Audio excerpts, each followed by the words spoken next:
골드바흐의 추측, 소수의 비밀을 푸는 마스터키. 이 영상은 수학교육과 저학년 진로 제고 프로그램 지원으로 제작되었습니다. 영화 마거리트의 정리에 대해 간략히 알아보자면, 명문 파리 고등사범학교에서 가장 인정받는 수학 천재 마거리트는 세계의 난제, 골드바흐의 추측에 관한 연구를 증명하는 세미나에서 오류를 범하고 맙니다.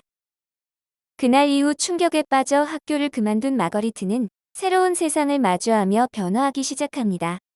영화 마거리트의 정리에는 소수에 관한 이야기가 나옵니다. 그것은 수학 난제인 골드바흐의 추측입니다. 수학의 한 분야인 정수론에서는 자연수와 소수에 관련한 많은 연구가 수천 년 전부터 지금까지 이루어져 왔습니다.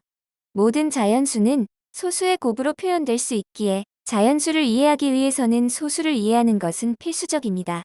그러나 아직까지 충분히 큰 소수에 대해서 그 다음에 소수가 언제 나올지를 파악하는 방법은 모르고 있으며 대략적으로 파악하는 방법도 알려져 있지 않습니다.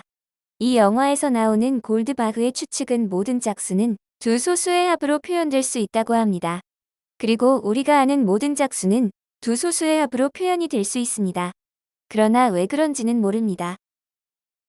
골드바흐 추측은 독일 수학자 크리스티안 골드바흐가 1742년 스위스 수학자 레오나르트 오일러와 주고받은 편지에서 처음 제시했습니다.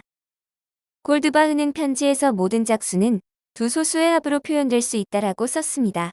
이와 관련한 주요 연구들은 다음의 것들이 있습니다. 독일의 수학자 란다우는 1912년 국제 수학자 대회인 ICM에서 란다우 문제 중 하나로서 골드바흐의 추측을 제시하였으며 이 문제는 해결할 수 없을 것이라고 하였습니다. 1924년 하디와 리트루드가 일반화된 리만 가설을 가정하여 충분히 홀수에 대해서 큰 골드바흐의 약한 추측에 대해서 점근적인 방법으로 성립함을 보였습니다. 여기서 골드바흐의 약한 추측은 5 이상의 모든 홀수에 대해서 3개의 소수의 합으로 표현이 가능하다는 것입니다. 그래서 모든 짝수에 대해서 두 소수의 합으로 표현할 수 있다는 본래의 문제는 골드바흐의 강한 추측이라고 합니다.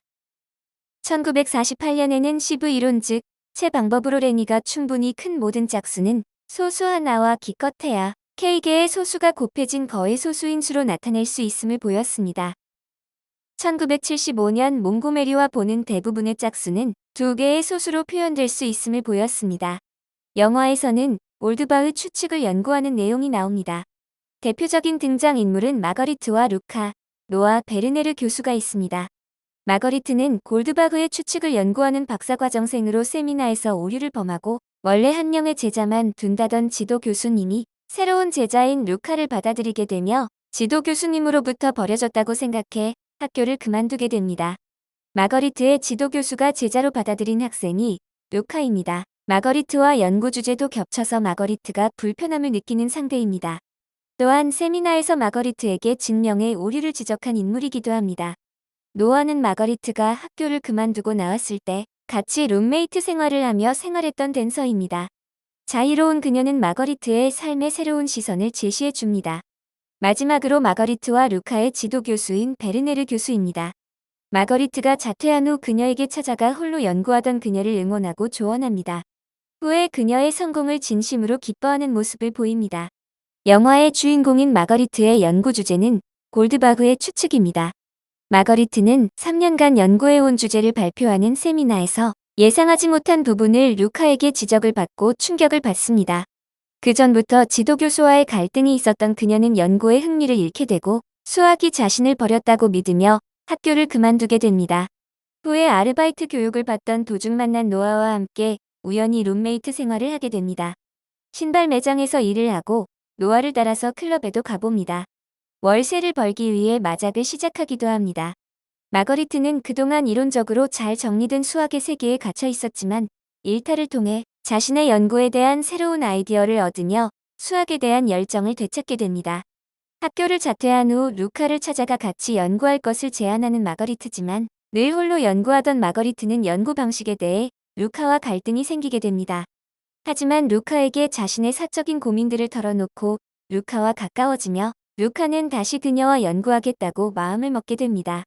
그 후에도 많은 갈등이 그들을 찾아오지만 새로운 세상을 마주하며 자신의 관점을 많이 변화시킨 마거리트는 루카와 세메르디의 정리를 기반으로 한 골드바그의 추측 연구를 마무리 짓게 됩니다. 마거리트는 수학밖에 모르던 학생이었으나 수학 공식 너머의 세계로 자신의 세계를 구축하며 성장하게 됩니다. 영화 마거리트의 정리는 마거리트의 실패와 도전을 통해 자아의 확장과 성장 과정을 지켜볼 수 있는 성장 영화입니다. 수학 천재도 겪은 슬럼프를 우리도 많이 겪어보았을 것입니다. 슬럼프의 원인은 개인마다 다양해서 불분명하지만 지나친 반복 학습이 학습 능률을 감소시킨다는 것이 가장 큰 원인으로 보고 있습니다. 이런 경우에는 마거리트처럼 시원한 일탈도 좋지만 산책이나 운동, 취미 활동 등을 통해 정신을 맑게 할 필요가 있습니다.